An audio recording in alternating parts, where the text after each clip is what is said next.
Oke, siap. Bang Huda, ini kan kemarin sempat viral nih, saat di persidangannya Bang Hotman dan Bang Rasman sempat adanya kekisruhan. Gimana nih Abang melihatnya, Bang? Ya, pertama-tama patut kita prihatin ya atas peristiwa itu, baik yang terjadi di dalam persidangan maupun peristiwa yang terjadi setelah persidangan ditutup atau ditunda oleh majelis hakim.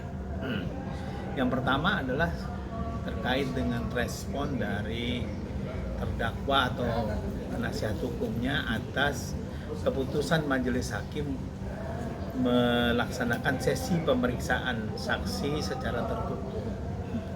Saya kira itu adalah kewenangan majelis hakim ya, yang harusnya dihormati. Jadi menghormati pengadilan itu bukan hanya putusannya, tapi setiap keputusan dan penetapan pengadilan itu harus dihormati, termasuk ketika majelis hakim menetapkan bahwa pemeriksaan saksi dilakukan secara tertutup karena mungkin ada konten yang diduga melanggar kesusilaan. Jadi harusnya kalaupun terdakwa atau penasihat hukumnya keberatan, ya melakukan upaya-upaya hukum terhadap hal itu. Misalnya menyatakan keberatan supaya dicatat, atau melaporkan peristiwa itu kepada pengawas Mahkamah Agung, kepada komisi yudisial, misalnya kalau dianggap sebagai pelanggaran etik, atau menjadikan dalil pembelaan ataupun dalil upaya hukum selanjutnya gitu. Tapi tidak kemudian bersitegang mengeluarkan kata-kata dengan nada yang tinggi kepada majelis hakim. Saya kira tidak pada tempatnya itu dilakukan oleh seorang sarjana hukum, apalagi berprofesi sebagai advokat yang sedang melaksanakan tugas. Jadi saya kira sikap yang seperti itu tidak pantas ditunjukkan oleh terdakwa yang notabene juga katanya seorang advokat, terlebih juga pada penasihat hukum. Yang kedua adalah peristiwa setelah sidang ditunda atau sementara ditutup, katakanlah seperti itu, yaitu ketika terdakwa mendatangi saksi yang kebetulan masih ada di kursinya dan kontak fisik. Itu kalau di Amerika dihukum berat itu. Ya, sayangnya di menurut hukum kita belum ada ketentuan pidana yang menentukan hal itu. Nggak boleh terdakwa itu melakukan kontak fisik yang sifatnya katakanlah provokatif kepada saksi, karena bisa membahayakan saksi dalam hal ini. Dan itu tidak pantas lah itu ditunjukkan. Yang kemudian ketika dilerai menimbulkan lebih banyak kegaduhan. Di antaranya adalah ada anggota tim penasihat hukum dari terdakwa yang berteriak sambil berdiri di atas meja sidang kan gitu. Meja sidang itu kan terdiri dari meja hakim, panitera, meja penuntut umum dan meja penasihat hukum. Tindakan ini masuk kategori contempt of court.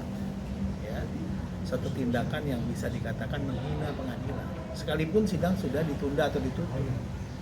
Tapi kegaduhan yang timbul karena tindakannya yang dianggap bisa menghina pengadilan. Nah ini yang seharusnya juga direspon untuk kemudian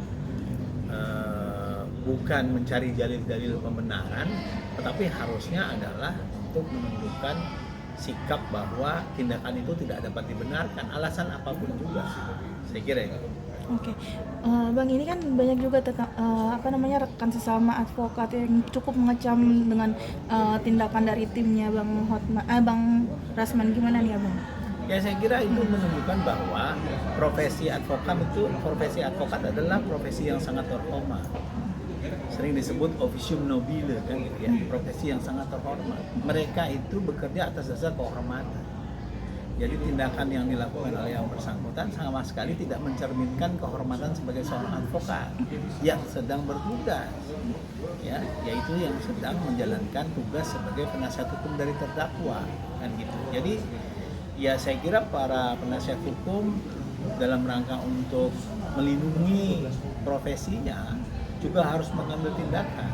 Para lawyer harus mengambil tindakan, para advokat mengambil tindakan, ya, untuk tidak perlu sebenarnya pengadilan yang mempersoalkan ini, bisa sesama sejawat mereka mempersoalkan ini ke Dewan Kehormatan anggota profesi, ikatan profesi yang bersangkutan, untuk kemudian diperiksa apakah tindakannya itu dapat dibenarkan atau tindakan itu seperti saya katakan tadi masuk kategori contempt of court, paling tidak contempt of profession advokat profession gitu. Jadi penghinaan terhadap profesi advokat, sehingga orang tidak bisa lagi membedakan mana advokat yang berdebat dengan dalil-dalil hukum, mana preman jalanan yang berbentrok dengan fisik, katakanlah seperti itu.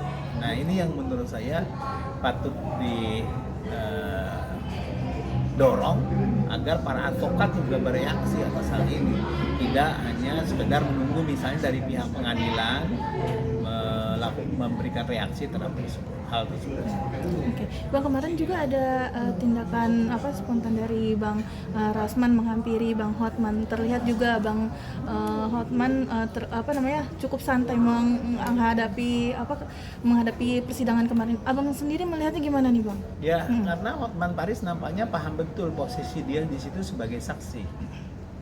Ya kan begitu. Jadi bukan sebagai seorang advokat. Dia sebagai saksi korban, katakanlah begitu. Nah, seharusnya juga Pak Rasman memposisikan diri sebagai terdakwa, bukan sejawatnya Pak Hotman Paris sebagai sama-sama advokat, katakanlah begitu. Masing-masing kan posisi, yang satu saksi korban, yang satu adalah terdakwa. Ya sudah, jalani proses itu gitu ya, dengan posisi masing-masing. Jadi kita patut mengapresiasi ya sikap yang relatif santai yang ditunjukkan Pak Hotman Paris, yang kita tahu juga kadang-kadang cukup banyak membuat sensasional kan begitu. Tetapi kali ini dia bersikap sangat pas, sangat tepat, sehingga kemudian tidak menimbulkan kegaduhan lebih lanjut. Bayangkan kalau dia merespon juga secara fisik misalnya, tentu hal-hal yang tidak diinginkan dapat terjadi, dan ini patut disyukuri mengenai hal itu. Oke, Bang, ini kan juga Bang Hotman sempat membuat suatu video ya, bahwasanya minta kepada Bapak Wamen kita, yaitu Pak Otto Hasibuan, untuk memberikan sanksi kepada tim kuasa hukum dari Rasman. Gimana nih Abang dari permintaan dari Bang Hotman ke Bapak Wamen kita, gimana nih Bang melihatnya? Permintaan itu bukan ditujukan kepada Pak Wamen ya, tapi permintaan itu ditujukan kepada Pak Otto selaku Ketua Peradi. Ya kan, kita harus dibedakan kapasitas beliau sebagai Ketua Peradi dengan kapasitas sebagai Wakil Menteri Koordinator Hukum Imigrasi dan HAM, Imigrasi dan Pemasyarakatan. Saya kira tidak ada tugas Wakil Menteri untuk memberi sanksi, menegur advokat, tapi beliau sebagai Ketua Umum Peradi, ya saya kira boleh saja bertindak kalau memang yang bersangkutan itu adalah anggota Peradi, karena ini Peradi juga banyak ya. Ada Peradi yang dipimpin oleh Pak Otto Hasibuan itu salah satu dari Peradi. Ya saya kira ini juga mesti harus disikapi secara lebih objektif.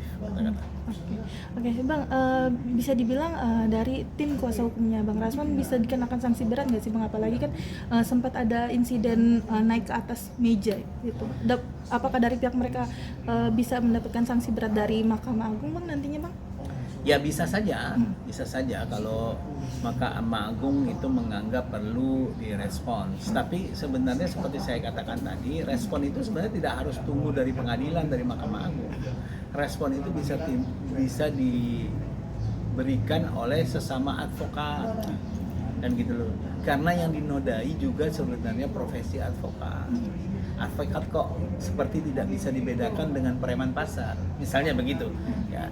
Ada orang yang menganggap seperti itu, makanya ada tagar harusnya advokat itu berdebat dengan dalil, bukan bergulat, misalnya kan begitu.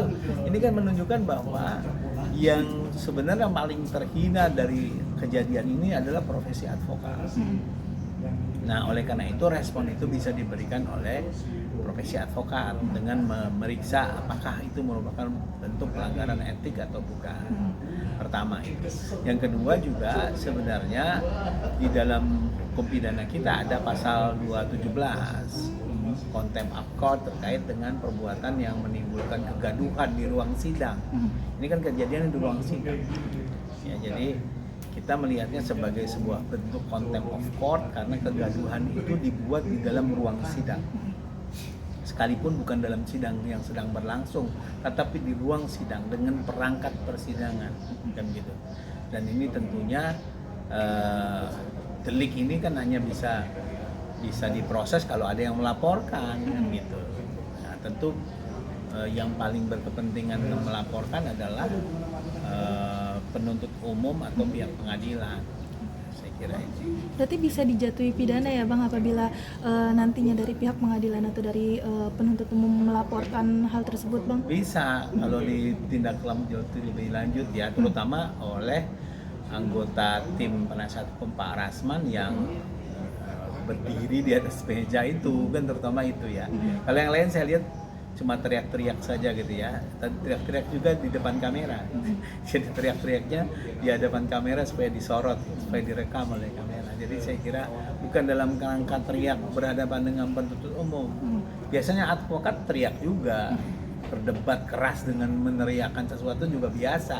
Tetapi biasanya dengan penuntut umum sebagai lawannya. Ini enggak kan dengan kamera. Jadi saya kira ini juga satu hal yang ya menunjukkan bahwa apa yang dilakukan ini dalam rangka untuk menarik perhatian media gitu ya. Dan itu ya tidak etis lah kalau menurut saya. Profesi ini profesi yang sangat terhormat yang seharusnya dilaksanakan oleh orang-orang yang mempunyai nilai etika moral yang tinggi. Saya kira itu.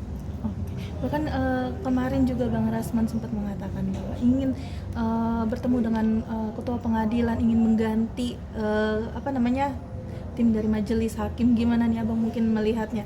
Apalagi kan persidangan itu kan sebuah hal yang sakral ya Bang ya. Ya dia boleh mengajukan permohonan untuk meminta pergantian majelis hakim, tapi bukan dia yang menentukan majelis hakim diganti atau tidak. Dan majelis hakim diganti atau tidak itu kan harus ada alasan-alasan yang sah. Misalnya notabene mempunyai hubungan kekeluargaan dengan pihak-pihak yang sedang berperkara. Misalnya begitu. Atau nyata-nyata menunjukkan tindakan-tindakan yang melanggar etika kehormatan hakim yang lainnya. Tetapi kalau menurut hemat saya, seperti saya katakan di depan tadi, ketika hakim menetapkan bahwa pemeriksaan saksi dilaksanakan secara tertutup, itu adalah keputusan majelis hakim yang harus dihormati. Itu penetapan majelis hakim yang harus dihormati. Yang hanya bisa dilawan dengan cara mengajukan keberatan untuk dicatat atau menjadikan itu sebagai dalil pembelaan, dalil upaya hukum, atau melaporkannya kepada pengawas Mahkamah Agung, atau melaporkannya kepada pengawas eksternal seperti Komisi Yudisial. Tapi sama sekali tidak bisa kemudian memprotes, memaksakan untuk kemudian dilaksanakan secara tertutup dan atau kalau tidak dituruti minta majelis hakim diganti. Saya kira ini menunjukkan pertama ketidakpahaman secara baik hukum acara.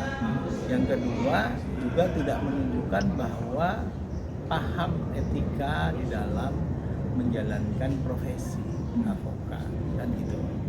Saya kira ini yang patut disayangkan kalau itu terjadi, apalagi ketika terdakwanya adalah seorang advokat, katakanlah begitu, yang seharusnya jauh lebih tertib karena dia mengerti tentang hukumnya, kan begitu. Orang awam boleh saja seperti itu, tapi kan advokat kan sarjana hukum, mengerti hukum, yang harusnya orang yang mengerti hukum itu pasti lebih tinggi etikanya daripada orang yang tidak mengerti hukum. Oke, Bang, satu lagi Bang, kita ingin tanya Bang terkait pelanggaran dari pelanggaran etika yang dilakukan oleh seorang advokat. Mungkin apa saja sih Bang yang dapat menyebabkan si advokat tersebut dicabut izin izin tugasnya Bang? Tentu banyak ya. Ya misalnya termasuk diantaranya adalah menjanjikan kemenangan kepada kliennya, misalnya begitu, melakukan penyuapan atau tindak pidana berat yang lainnya, kan gitu. Lalu kemudian melakukan tindakan-tindakan yang konflik of interest, dia kuasa hukum dari A tetapi dia bermain dengan lawannya, misalnya seperti itu. Ya tentu banyak tindakan-tindakan yang dia kualifikasi sebagai pelanggaran etika profesi advokat kan gitu ya, yang bisa berujung pada pemberhentian dia sebagai anggota asosiasi advokat atau perhimpunan advokat. Jadi kelemahannya di situ. Dia bisa diberhentikan dari keanggotaan organisasi advokatnya, tapi bukan diberhentikan dari advokat. Diberhentikan dari advokat kan lain lagi gitu. Hanya bisa dicabut oleh pengadilan. Oke Bang, mungkin yang terakhir Bang, ada nggak sih pesan tegas dari Abang nih untuk Bang Rasman dan juga timnya yang kemarin sempat viral Bang? Saya kira Pak Rasman adalah seorang yang terdidik dengan baik mestinya. Seorang yang jika benar beliau adalah seorang advokat, sarjana hukum, tentu mesti mengerti tentang hukum acara, mengerti tentang etika profesi, etika di dalam persidangan. Ya. Kita berharap proses yang sedang dihadapi oleh beliau itu bisa menjadi contoh buat masyarakat. Seorang sarjana hukum itu seharusnya adalah orang yang paling dulu taat dengan hukum, gitu ya. Orang yang taat dengan hukum pasti etika moralnya tinggi, yang gitu. Jadi oleh karena itu kita berharap kasus ini tidak berlarut, kembali ke persidangan sebagaimana mestinya, ya ikuti mekanisme yang ditetapkan oleh majelis hakim, lakukan pembelaan hukum secara maksimal, secara langsung atau melalui penasihat hukumnya, tidak melakukan hal-hal yang memberi contoh kepada masyarakat yang merugikan profesi advokat, yang menciderai proses hukum kita yang sudah sangat terpuruk. Kan hukum kita sudah sangat terpuruk, ya jangan juga terpuruk oleh hal-hal sepele seperti ini. Saya kira itu ya. Berarti bisa dibilang persidangan kemarin salah satu insiden yang terburuk ya Bang ya? Salah satu insiden yang sangat buruk dalam pelaksanaan persidangan di Indonesia, karena hal itu harus terjadi ketika justru yang diadili adalah orang yang mengaku berproses sebagai advokat, yang seharusnya dia yang paling tahu bagaimana mekanisme hukum memperjuangkan hak-hak seorang terdakwa, kan katakanlah seperti itu.